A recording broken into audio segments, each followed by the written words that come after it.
Hello എല്ലാ കൂട്ടുകാർക്കും നമ്മളെ പുതിയൊരു വീഡിയോയിലേക്ക് സ്വാഗതം. അപ്പോൾ ദാ രാവിലെ തന്നെ ഞാൻ അടുക്കളയ്ക്ക് വരികയാണ് കേട്ടോ. അപ്പോൾ ദാ തലേ ദിവസം തന്നെ അടുക്കളയൊക്കെ നല്ല രീതിയിൽ തന്നെ വൃത്തിയാക്കിയിട്ടതിനെ കൊണ്ട് രാവിലെ എണീറ്റ് വരാനൊക്കെ നല്ല എനർജിയോട് കൂടെ തന്നെയാണ് കേട്ടോ വരുന്നത്. അപ്പോൾ ദാ രാവിലെ ഇനി ബ്രേക്ക്ഫാസ്റ്റ് ഉണ്ടാക്കുകയാണ് രാവിലെ തന്നെ. അപ്പോൾ അതിന് വേണ്ടിയിട്ട് ഇതാക്കണം ചോളപ്പൊടി ഉണ്ടായിരുന്നു കേട്ടോ. ചോളപ്പൊടിയും നമ്മളെ സാധാരണ പുട്ടുപൊടിയും കൂടിയും കൂട്ടിയിട്ട് പുട്ടുണ്ടാക്കുകയാണ്. അപ്പോൾ ഒന്ന് കുറച്ചുകൂടി ഹെൽത്താണല്ലോ നമ്മളെ ചോളമൊക്കെ. അപ്പോൾ ഞാൻ വിചാരിച്ചു എന്നാൽ രണ്ടും കൂടി മിക്സ് ചെയ്തിട്ടാണ് പുട്ടുണ്ടാക്കാമെന്ന്. നല്ല ടേസ്റ്റാണ് കേട്ടോ, ഞാൻ ഉണ്ടാക്കാറുണ്ട്. അപ്പോൾ ഇതാക്കണോ ഒരു 3/4 ഗ്ലാസ് ചോളപ്പൊടി എടുത്തിട്ടുണ്ട്. അതുപോലെ തന്നെ അതേ അളവിൽ നമ്മളെ സാധാരണ പുട്ടുപൊടിയും കൂടി എടുത്തിട്ടാണ് കേട്ടോ ഉണ്ടാക്കുന്നത്. ചോളപ്പൊടി ഒറ്റയ്ക്കായി കഴിഞ്ഞാൽ അത് കുറച്ച് ബലം വെക്കണ പോലെ തോന്നാറുണ്ട്. അതുകൊണ്ടാണ് മിക്സ് ആക്കിയിട്ട് ഉണ്ടാക്കുന്നത്. പിന്നെ നമുക്ക് അതിലേക്ക് ഇത്തിരി ഉപ്പിട്ട് കൊടുക്കുക, ആവശ്യത്തിന് വെള്ളം ഒഴിച്ചിട്ട് കുതിരാൻ വെക്കണം. സാധാരണ പുട്ടുണ്ടാക്കണ പോലെ തന്നെ ചെയ്യാം. അപ്പോൾ ഞാൻ വെള്ളം അളന്ന് നോക്കി നോക്കുമ്പോൾ ഒരു ഗ്ലാസ് വെള്ളം കൊണ്ട് തന്നെ നമ്മളെ പുട്ട കുതിരാൻ ആവശ്യമായിട്ടുള്ള വെള്ളം ഉണ്ടായിരുന്നു കേട്ടോ. പിന്നെ ഞാൻ അര ഗ്ലാസ് അവിടെ മാറ്റി വെച്ചിരുന്ന ആവശ്യമുണ്ടെന്നുണ്ടെങ്കിൽ ഒന്ന് തളിച്ച് കൊടുക്കാമെന്ന് വിചാരിച്ചിട്ട്, പക്ഷേ അതിൻ്റെ ഒന്നും ആവശ്യം വന്നിട്ടില്ല. ആവശ്യത്തിന് കുതിർന്ന് തന്നെ നമുക്കിത് കിട്ടിയിട്ടുണ്ട് കേട്ടോ. പിന്നെ അതാ കുറച്ച് സമയം അവിടെ അടച്ച് വെച്ചിട്ടുണ്ട്. ആ സമയം കൊണ്ട് നമുക്ക് കടലക്കറി ഉണ്ടാക്കാം കേട്ടോ. കടലയ്ക്ക് ആവശ്യമായിട്ടുള്ള വല്യുള്ളിയും തക്കാളിയും പച്ചമുളകും ഒക്കെ ഇട്ട് കൊടുത്തിട്ടുണ്ട്. പിന്നെ അതാക്കണോ ഞാൻ മഞ്ഞൾപ്പൊടി ഉപ്പും ഇട്ട് കൊടുക്കുകയാണ്. അതിന് ശേഷം വെള്ളം കൂടി ഒഴിച്ചിട്ട് പിന്നെ നന്നായിട്ട് വേവിച്ചെടുക്കുകയാണ്. ബാക്കി പണിയൊക്കെ ഇനി വറവ് ഇടുന്ന സമയത്ത് കേട്ടോ. അപ്പോൾ കടലൊക്കെ അവിടെ വിസിലടിക്കുന്നുണ്ട്. ആ സമയം കൊണ്ട് പിന്നെ പുട്ടൊക്കെ ഇനി ഒന്നുകൊണ്ട് വേവിച്ചെടുക്കട്ടെ. അപ്പോൾ പുട്ടും കുറ്റി എൻ്റെ സംഭവങ്ങളൊക്കെ വിറകടുപ്പിൽ തന്നെ വെച്ചിട്ടുണ്ട്. പിന്നെ നമ്മളെ വീട്ടമ്മമാർക്കൊക്കെ രാവിലെ ചായക്ക് കടി ഉണ്ടാക്കുന്നത് ദോശ, പുട്ട്, ഇഡലി ഇതൊക്കെ ഉണ്ടാക്കുന്നത് തന്നെ. അതുപോലെ രാവിലെ ഏറ്റവും എളുപ്പം ഞാൻ അങ്ങനെയാണ് കേട്ടോ. സ്കൂളില്ലാത്ത ദിവസമുള്ളൂ പിന്നെ നൂൽപുട്ട്, അതുപോലെ പത്തിരി, ഏമിക്കൊക്കെ നിൽക്കുക. അതൊക്കെ കുറച്ച് സമയം കൂടുതൽ വേണം. മാത്രമല്ല കുറച്ച് പാത്രങ്ങളൊക്കെ കൂടുതൽ കഴുകാനുണ്ടാകുമല്ലോ. അപ്പോൾ ഈ സ്കൂളുള്ള ദിവസമൊക്കെ എനിക്കതൊരു ബുദ്ധിമുട്ടായി തോന്നുന്നതുകൊണ്ട് ഞാൻ സ്കൂളുള്ള ദിവസം ഇഡലി, പുട്ട്, ഇതുപോലെ ദോശ അങ്ങനെയൊക്കെ ഉണ്ടാക്കും. അപ്പോൾ അത് നമ്മുടെ പുട്ടൊക്കെ ഇതാക്കണം ഇവിടെ റെഡി ആയിട്ട് തന്നെ വന്നിട്ടുണ്ട്. നല്ല ടേസ്റ്റാണ് കഴിക്കാൻ.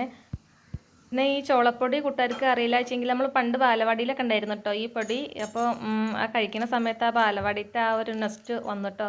അപ്പോൾ പിന്നെ നമ്മളെ കടലക്കറിയൊക്കെ കൊണ്ട് വന്നിട്ടുണ്ടായിരുന്നു. അപ്പോൾ വറവിടാൻ ഇതാ ചെറിയ ഉള്ളിയാണ് കേട്ടോ വറവിടാൻ വെച്ചിട്ടുള്ളത്. എനിക്ക് ഇത്തിരി കറിവേപ്പില ഇട്ട് കൊടുത്തിട്ടുണ്ട്. പിന്നെ നമ്മൾ മസാലപ്പൊടി എന്ന് പറയാൻ കാര്യമായിട്ടൊന്നും കറിയിലിട്ടിട്ടുണ്ടായിരുന്നില്ല. അപ്പോൾ വറവിലേക്ക് പിന്നെ കറിക്ക് ആവശ്യമായിട്ടുള്ള മല്ലിപ്പൊടി ഇട്ട് കൊടുക്കുന്നുണ്ട്. പിന്നെ നമ്മളെ മുളക് പൊടിയും കൂടി ഇട്ട് കൊടുക്കുകയാണ് കേട്ടോ. ഒന്നൊരു മൂത്ത് വരുന്ന സമയത്ത് തന്നെ നമുക്കത് കറിയിക്കാണ്ട് ഒഴിച്ച് കൊടുക്കുക. പിന്നെ നമ്മളെ കറിക്ക് കുറുകൽ കുറവാണ് വെച്ചെങ്കിൽ അതിന് തന്നെ ഇത്തിരി കടല എടുത്തിട്ട് മിക്സീൻ്റെ ജാറിൽ ഒന്നങ്ങോട്ട് അരച്ചിട്ട് ചേർത്താൽ മതി കേട്ടോ. അപ്പോൾ നമ്മളെ കടലക്കറിയൊക്കെ നല്ല കുഴപ്പമായിട്ട് തന്നെ വരും. മാത്രമല്ല പിന്നെ നമ്മൾ ഞാൻ തേങ്ങ ഒന്നും അരച്ചിട്ടില്ല കേട്ടോ. ഒന്നിപ്പോൾ അതുപോലെ ചെയ്യേണ്ടതായിരുന്നു. കാരണം എന്താ വെച്ചാൽ മിക്സിയുടെ ജാറ് ചെറിയൊരു പണി തന്നിട്ടുണ്ട്. അതുകൊണ്ട് അങ്ങനെ ചെയ്യുന്നില്ല കേട്ടോ. അപ്പോൾ അതാ നമ്മളെ കടലക്കറിയൊക്കെ ഇവിടെ റെഡി ആയിട്ട് തന്നെ വന്നിട്ടുണ്ട്. പിന്നെ അതാ ഞാനിനി ചായയൊക്കെ കുടിക്കാനുള്ള തയ്യാറെടുപ്പിലാണ് കേട്ടോ. പിന്നെ അപ്പോൾ അതാ ചായയൊക്കെ കുടിക്കുകയാണ്. ആ സമയത്ത് ഞാൻ കഞ്ഞിക്കയുടെ വെള്ളം വെച്ചിട്ടുണ്ടായിരുന്നു കേട്ടോ. പിന്നെ പുട്ട് വേവിച്ചിട്ട് അതിൻ്റെ അടുപ്പ് ചൂടുണ്ടാകുമല്ലോ. ആ സമയത്ത് തന്നെ ചോറിനുള്ള വെള്ളക്കട വെച്ചിട്ടുണ്ട്. ഇനി ചായ കൂടിയും പാത്രം കഴുകലും ഒക്കെ കഴിയുമ്പോഴേക്കിന് വെള്ളം അവിടെ തിളച്ചിട്ടുണ്ടാവും. അപ്പോൾ ആ സമയത്ത് പിന്നെ വെള്ളം തിളച്ച് അരിയിട്ട് കഴിഞ്ഞാലാണ് പിന്നെ പുറത്തത്തെ പണിയൊക്കെ. അപ്പോൾ അതാട്ടോ നമ്മളെ പാത്രം കഴുകൽ കഴിഞ്ഞിട്ടുണ്ടായിരുന്നു. അപ്പോൾ അതാ ഇനി വെള്ളമൊക്കെ തിളച്ച് തന്നെ കിടക്കുന്നുണ്ട്. അപ്പോൾ അതാ വേഗം അരി ഒന്നും ഇടട്ടെ എന്ന് കാര്യമായിട്ട് കൂട്ടാൻ വയ്ക്കാൻ ഇപ്പോൾ നോൺ വെജ് ഒന്നും ഉണ്ടാവാറില്ല. അമ്മ ശബരിമലയിൽ പോവുകയാണ് കേട്ടോ. അപ്പോൾ അതിൻ്റെ തോൽപ്പും കാര്യങ്ങളൊക്കെ ആയിട്ട് അങ്ങനെ പോവുകയാണ്. അപ്പോൾ ഞാൻ വിചാരിച്ചു നല്ല കൂട്ടാൻ വയ്ക്കാൻ വാർപ്പിൻ്റെ മുകളിലേക്കാണ് കയറി കഴിഞ്ഞാൽ നല്ല മുരിങ്ങയുണ്ട് കേട്ടോ. അപ്പോൾ അതാ നല്ല ഇളയ മുരിങ്ങയുണ്ട്. അപ്പോൾ മുരിങ്ങയൊക്കെ പറിച്ച് കഴിഞ്ഞാൽ അതൊക്കെ ഇട്ടിട്ട് തേങ്ങ അരച്ചിട്ട് ഒരു കറി വെച്ച് കഴിഞ്ഞാൽ നല്ല കറിയാവുമല്ലോ. ഞാൻ തേങ്ങ അരച്ചിട്ട് വയ്ക്കലുണ്ട്, പിന്നെ താളിക്കലും ചെയ്യലുണ്ട് കേട്ടോ. തേങ്ങ അരച്ചതിനെല്ലാവരും ഇഷ്ടം താളിച്ച കറിയാണ്. പക്ഷേ ഇന്ന് നമുക്ക് തേങ്ങ അരച്ചിട്ട് തന്നെ കറി വയ്ക്കാം. അപ്പോൾ അതാ ഇത്രയ്ക്ക് മുരിങ്ങ എടുത്തിട്ടുള്ളൂ കേട്ടോ. കുറച്ച് മതി, തേങ്ങ അരച്ചപ്പോൾ തന്നെ കുറഞ്ഞ ഇല മതി കേട്ടോ. അപ്പോൾ അതിന് വേണ്ടിയിട്ട് ഇതാ തേങ്ങ മാറ്റി വെച്ചിട്ടുണ്ട്. പിന്നെ കുറച്ച് ചെറിയ ഉള്ളി എടുത്തിട്ടുണ്ട്, ഒരു പച്ചമുളക് കൊടുത്തിട്ടുണ്ട് കേട്ടോ. കുറഞ്ഞ അളവിൽ നമുക്ക് കറി വെക്കേണ്ടേ ഉള്ളൂ. അപ്പോൾ അതാ നമ്മളെ മുരിങ്ങയൊക്കെ നന്നായിട്ട് ഊരി വൃത്തിയാക്കി വെക്കുകയാണ്. പിന്നെ ഊരിയതിന് ശേഷം ഊരാന്നാണ് കേട്ടോ ഇല അങ്ങനെ മാറ്റേണ്ടത് ഞങ്ങൾ പറയൽ, മുരിങ്ങ ഊരാന്ന് പറയേ. അപ്പോൾ ഇങ്ങനെ ഊരിയതിന് ശേഷം പിന്നെ ഒന്നാണ്ട് കഴുകി കഴിഞ്ഞാൽ ഇത്തിരി ഉപ്പും കൂടി ഇട്ടിട്ട് കഴുകുകയാണെന്നുണ്ടെങ്കിൽ നമ്മളെ എട്ടുകാലിയോ മറ്റ് പ്രാണികളോ എന്തെങ്കിലും ഉണ്ടെന്നുണ്ടെങ്കിൽ ഒക്കെ ഒന്നാണ്ട് പോയി കിട്ടും കേട്ടോ. കൂട്ടുകാർക്ക് ഇന്നത്തെ വീഡിയോ ഇഷ്ടമാകുമോ എന്താണെന്നൊന്നും അറിയില്ല കേട്ടോ. എന്തായാലും ഇഷ്ടമാണെന്നുണ്ടെങ്കിൽ ഒന്ന് ലൈക്ക് ചെയ്യാൻ മറക്കല്ലേ.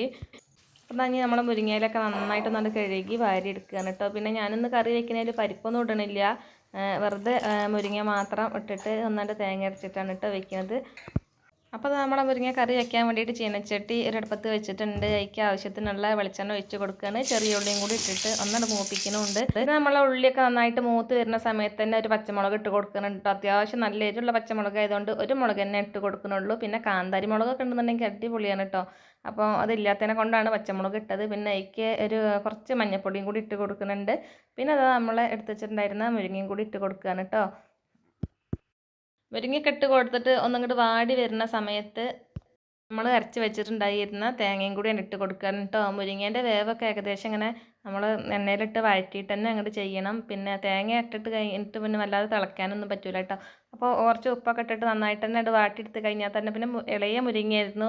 കൂടുതൽ സമയം വേവിക്കേണ്ട ഒന്നും വന്നിട്ടില്ല. അപ്പോൾ അതാ നമ്മളെ മുരിങ്ങയൊക്കെ ഒരു പകുതിയിലേറെ മുക്കാൽ വേവായാൽ മതി കേട്ടോ. അപ്പോഴാണ് ഇലേൻ്റെ ടേസ്റ്റ് ഉണ്ടാവുള്ളൂ. ആ സമയത്ത് അരച്ച് വെച്ചിട്ടുള്ള തേങ്ങ ഒഴിച്ച് കൊടുക്കുക. അപ്പോൾ അതാ നമ്മളെ നല്ല ടേസ്റ്റ് ആയിട്ടുള്ള തേങ്ങ അരച്ച മുരിങ്ങക്കറി റെഡി ആയിട്ടുണ്ട് കേട്ടോ. പിന്നെ നമ്മൾ ആവശ്യത്തിന് വെള്ളം നീട്ടുകയൊക്കെ ചെയ്യുക. അപ്പോൾ അതാ ഇനി തിളച്ച് കഴിഞ്ഞാൽ ടേസ്റ്റ് പോകും കേട്ടോ. അപ്പോൾ മുരിങ്ങ ഇതുപോലെ ഒരു കറിയും പിന്നെ ഒരു 2 അയില വറുത്തതൊക്കെ കഴിക്കുകയാണെന്നുണ്ടെങ്കിൽ നല്ല രുചിയാണ് കേട്ടോ. ചോറുണ്ണാൻ അത് മാത്രം മതി. പിന്നെ ഏതായാലും ഞങ്ങൾക്കൊന്നും മീൻ ഇറച്ചിയൊന്നും ഇല്ല. ഞങ്ങൾ ഇതും പിന്നെ കുറച്ച് അവിയലൊക്കെ ഇരിക്കുന്നുണ്ട്. അതൊക്കെ കൂട്ടിയിട്ട് ചോറ് കഴിക്കും. അപ്പം ഇന്നത്തെ വീഡിയോ ഇത്രയൊക്കെ തന്നെ ഉള്ളൂ. അപ്പോൾ ടാറ്റാ.